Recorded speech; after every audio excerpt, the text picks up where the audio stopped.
Devastation, that's now the people that live here at Coahuila Lake. It's their new reality.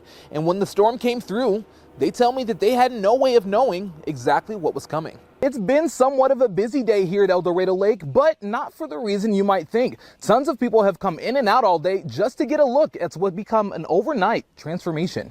All the magic from all the patients' rooms comes from right here in the control room. That way instructors are still close by their students when they need them. The organizations like the Kansas Food Bank say they are now standing in the gap. The damage is pretty significant for some folks. Just take a look at some of this here. A back windshield completely shattered from some of that hail. Now, we're told that this storm last night only lasted about 10 to 15 minutes, but as we're seeing from this car to another in the same driveway, that was more than enough time to do some significant damage. When it comes to this being demolished, it has partially to do with the fact that the structure itself has just aged over time, adding things like structural supports and even some caution tape. And if you take a close look up here, you'll see that parts of the structure itself are literally deteriorating. Felicia, this has been a 15-month-long project by the Wichita Airport Authority, and today it will be officially presented to the Wichita City Council. Mike and Rancho, members of the Save Taxpayers Vote No coalition say that they don't have enough trust in the Wichita City Council, calling the proposed increase in sales tax a slush fund. They summed up their objections into three major concerns.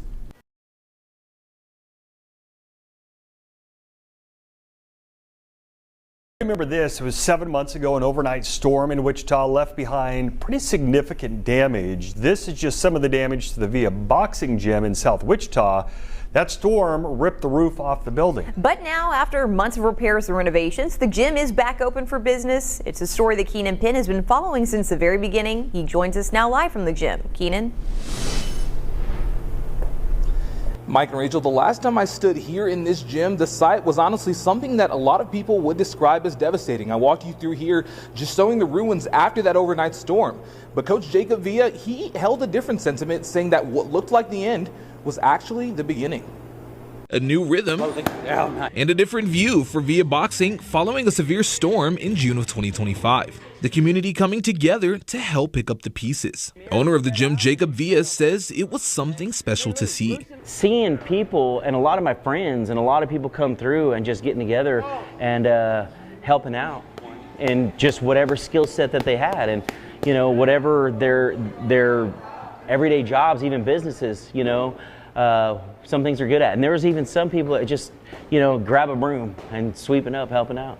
The storm leaving nearly everything soaking wet from the rain, all except for this drawing of Jesus. You know, a young man that, you know, from LA, he does some graffiti artwork. He felt led to, hey coach, you know, can I put a mural up? I'm like, let's go. Now on an even bigger scale, the picture serves as not just a reminder of the Via Boxing story, but a beacon of hope. And while things are still a work in progress, Jacob Villa says that his mission and vision are still the same.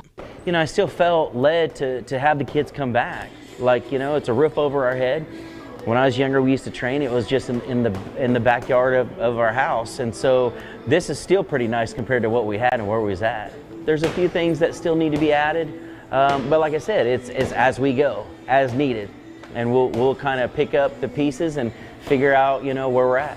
I'm even learning at the age that I am now and trying to, you know, pass that on to these kids to never lose hope. A message that many will remember when they hear the name Via Boxing. It's a story that we see a lot this time of year, thieves searching for packages delivered to homes. Well, a Wichita man was able to catch someone in the act, but then noticed something unusual. 12 News reporter Keenan Penn explains new at 5. You know, this is why we can't have nice things, right? JJ Hayes received an email confirmation from Amazon letting him know that his package had been delivered. And when he checked his home security system, he saw it being stolen. But who it was stolen by is what surprised him the most. Once I got the email letting me know my package had been delivered, and I went out to look for it, I'm like, no, it's not in the driveway. So then I go back and look at the video camera footage, and it showed what happened. That's when the delivery driver pulls up, takes a photo of the package, then looks around to see if anyone was watching before taking it back into his vehicle. Because Hayes has decided not to file a police report, we are blurring the man's face. This is the first time I've been, you know, a victim, I guess is the word, of a porch pirate, or a driveway pirate in this case. at least go all the way up, but I guess he just wanted to get in and get out real quick, and he did. Hayes even saying that he wanted to give the delivery driver the benefit of the doubt. I wanted to believe that maybe he made an honest mistake. 4 feet away on the wall are in big 6-inch numbers are the number to my house, which would have corresponded to the number on the box. So there's no way he could have confused the two. Can I really do anything other than report it to Amazon and get the same thing replaced?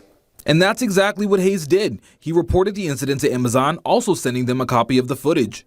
The company then responded, letting him know that they'd replace it and that the delivery driver would be reprimanded. But then that's when Hayes said something even more bizarre happened. I get this message from one of my neighbors, and she's like, "Hey, I got your package." The driver drove to another house, dumped it on a random porch, then left. And while he wanted to be optimistic, Hayes says that there are little to no similarities between his address and his neighbor's. It was just the frustration and inconvenience. I mean, at the end of the day, it's just stuff. In Derby, Keenan Penn, 12 News. And using his love for recycling to support Kansas veterans. To date, he's helped raise more than $100,000. Keenan Penn shows us how he's doing it, one can at a time. This is Chris, doing one of his favorite things, crushing cans. And for the past 12 years, he's been collecting and recycling them. Over the years, helping raise more than $115,000 for war veterans. It's a process that Chris's mom says started right here in the garage.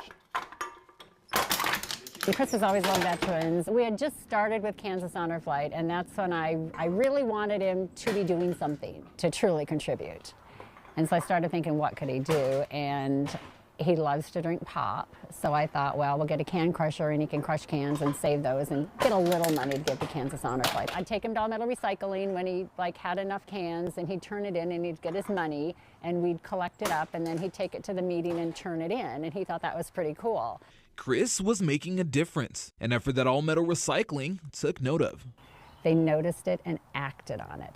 This has been an inspiration to everything that we do here. Manager at All Metal Recycling, Nicholas Herndon, says that Chris had a huge hand in ushering in a newer process at the facility, one that allows customers the option to donate their earnings directly to the Kansas Honor Flight.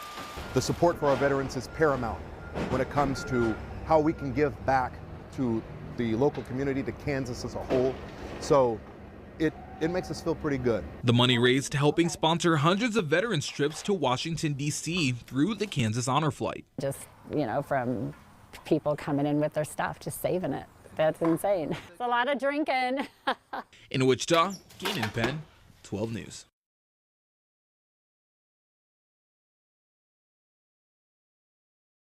There that can't tell you what happened to your son. So you think somebody saw something? They seen something. They're just not talking. Now she's hoping that someone will come forward. If it was their son, they would want to know what happened. I need closure. I need to know what happened to my son. I need closure. Those people that may be afraid to come forward, those people that may have that information, if you have the opportunity to speak to them right now, what's your message to them? Close your eyes. Picture it being your son. If this was your son, your child, your family member, what would you do? What would you want done? I would be remiss to talk about this and not talk about your faith walk, man, which was something that was showcased a lot throughout the entirety of the series. Yeah. $4.56 million on the line, and you made a decision, a defining decision. Yep. What was going through your head? The whole time I was in there, I was playing win or lose. He said, I'll trust you. And in that moment, he's like, are you going to trust me like you've been praying this entire time, or are you going to go or not trust me? I had to sacrifice my desires, which was money, and then trust God. Do you think you could have won? Easily. Easily.